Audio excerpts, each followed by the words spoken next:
नमस्कार मित्रों, मेरा नाम आराध्य मालवीय है। ये कौन नहीं जानता होगा कि चीता दुनिया का सबसे तेज़ दौड़ने वाला जानवर होता है, जिसकी रफ्तार 100 से 120 किलोमीटर प्रति घंटा होती है। पर आज मैं चीते के बारे में आपको ऐसी बातें बताऊंगा जो आप पहले नहीं जानते होंगे।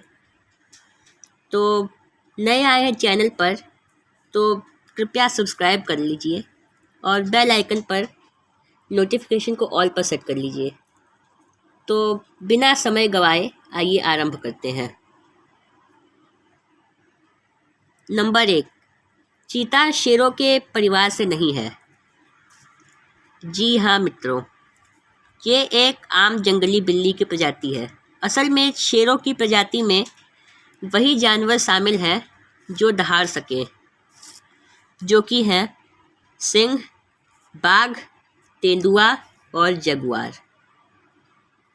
चीते दहाड़ नहीं सकते क्योंकि चीते और अन्य बिल्लियों के वोकल कॉर्ड्स जो होते हैं वो लचीले नहीं होते, ठोस होते हैं।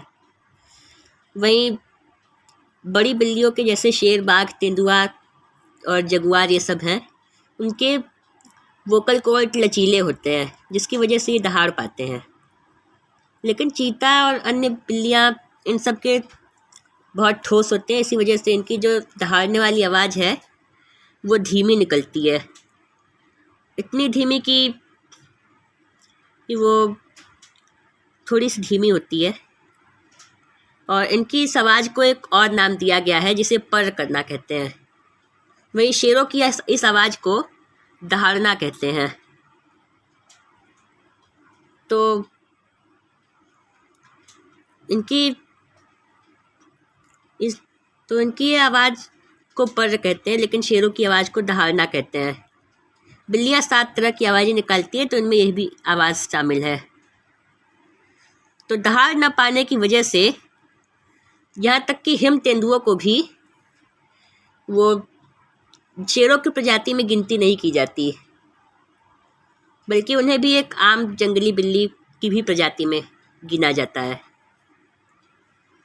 और यहाँ तक कि जीव वैज्ञानिकों का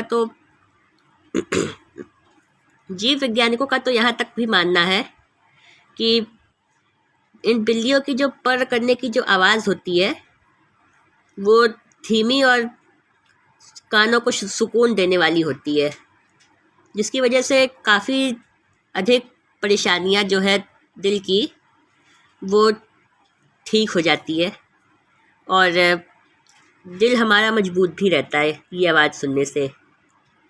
इसलिए ज़्यादातर बिल्ली पालने वाले लोग चुस्त और तंदुरुस्त रहते हैं। अब आते हैं नंबर 2 पे। चीते के चेहरे पर उसकी आँखों से शुरू होकर होंठ तक कुछ निशान बने होते हैं काले रंग के, जिन्हें टीयर लाइन्स कहते हैं। और इन टीयर लाइन्स के फ़ायदे ये हैं कि ये अपने शिकार पर ध्यान केंद्रित कर पाते हैं, क्योंकि ये टीयर लाइन्स सूर्य की जो होती है ना चकाचौंध, उससे उन्हें बचाते हैं। तो वैसे चीते दिन में शिकार करते हैं और इसका फ़ायदा ये है कि इन पे बाकी जानवर जैसे कि शेर और लकड़बग्घे इनका शिकार छीन नहीं पाते। और क्योंकि दिन के समय ये सोते रहते हैं, तो इसीलिए चीतों को आसानी होती है दिन में ही शिकार करने में। और शेर और लकड़बग्घे ये सब जानवर नॉकटर्नल होते हैं, यानी कि इन्हें रात में ही ज़्यादा अच्छे से दिखाई देता है दिन की तुलना में। और चीतों में एक और ख़ास बात है कि ये अपने नाखूनों को बाहर ही रखते हैं।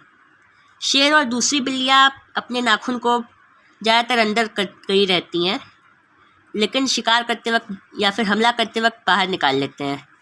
लेकिन चीते अपने नाखूनों को अंदर ही रखते हैं। नंबर 3, चीते छोटे झुंड बनाकर रहते हैं या फिर अकेले भी रहते हैं। और हर चीते के जंगल में अपना एक इलाका होता है और वह किसी दूसरे चीते को वहाँ आने नहीं देता। दूसरे जानवरों की तरह चीते भी अपने इलाके के निशान पेशाब के ज़रिए बनाते हैं, जिसे जिसे दूसरा चीता सूंघ कर समझ जाता है कि ये दूसरे चीते का इलाका है। वैसे अधिकतर चीतों की मृत्यु का कारण जंगलों में शेर ही अक्सर होते हैं। शेर बिना वजह ही चीतों का शिकार करते हैं, उन्हें मार देते हैं। ऐसा वो क्यों करते हैं, ये बहुत डीप रिसर्च का टॉपिक है, और अगर आप सच में जानना चाहते हैं तो मुझे कमेंट्स के ज़रिए बताएं। मैं पूरी कोशिश करूँगा इस पर रिसर्च करके वीडियो बनाने की। अब आते हैं नंबर 4 पर। आप में से अधिकतर लोग सोचते हैं कि चीते दौड़कर बड़े से बड़े जीव को भी पकड़ सकते हैं, जैसे कि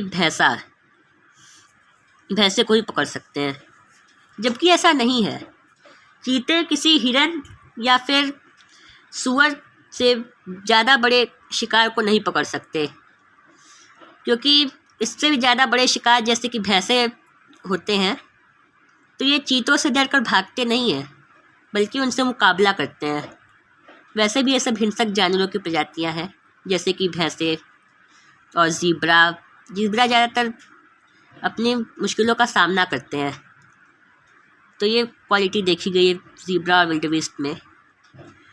तो और किसी चीते में इतना सामर्थ्य नहीं होता कि वो किसी इतने बड़े जानवरों को मार सके, इसीलिए वो छोटे हिरणों का ही शिकार करते हैं। लेकिन हिरण का पीछा करते वक्त चीता बहुत तेज़ी से जिगजैग मोशन में भी भाग लेते हैं। ये एक कमाल की खूबी है चीता की। लेकिन हम लोग चीते को जितना खतरनाक समझते हैं उसकी रफ्तार से उतने खतरनाक वो होते नहीं है, क्योंकि चीते बहुत कम ही इंसानों पर हमला करते हैं, लगभग ना के बराबर। नंबर 5, चीते भारत में नहीं पाए जाते। यद्यपि चीता शब्द हिंदी का है, जिसका मतलब धब्बेदार होता है, परंतु चीते अफ्रीका महाद्वीप और मध्यमी दक्षिणी अफ्रीका में पाए जाते हैं और एशिया में पश्चिमी इलाके में पाए जाते हैं, जैसा कि आप यहाँ देख सकते हैं फिगर में। भारत में ये लगातार शिकार की वजह से विलुप्त हो गए और भारत में इन्हें काफ़ी ज़्यादा पालतू ही बनाया जाता था। जैसे कि मुग़ल बादशाह अकबर ने कई हज़ार चीतों को ही पाल रखा था, लेकिन धीरे धीरे इनका शिकार में बढ़ोतरी आने लगी और ये एक दिन भारत से विलुप्त हो गए। वैसे चिंता की कोई बात नहीं, क्योंकि इन्हें भारत में दोबारा बसाया जा रहा है कि अफ्रीका से चीतों को लाके अब भारत में बसाया जाएगा और इस पर तेज़ी से काम हो रहा है। भारत के एक मध्य प्रदेश में एक नेशनल पार्क है जिसका नाम कूनो है, तो उसी में अब चीते को बसाया जाएगा। तो उम्मीद करता हूँ कि आपको वीडियो पसंद आई होगी। अगर हाँ तो वीडियो के नीचे जो लाइक का बटन है उसे दबा दें। नहीं पसंद आए तो वो डिसलाइक का बटन भी दबा सकते हैं, लेकिन चैनल से जुड़े रहने के लिए सब्सक्राइब ज़रूर कर लें और कमेंट भी अवश्य करें और वीडियो को ज़्यादा से ज़्यादा शेयर करें ताकि बाकी सारे लोग इस जानकारी से वाकिफ़ हो सकें।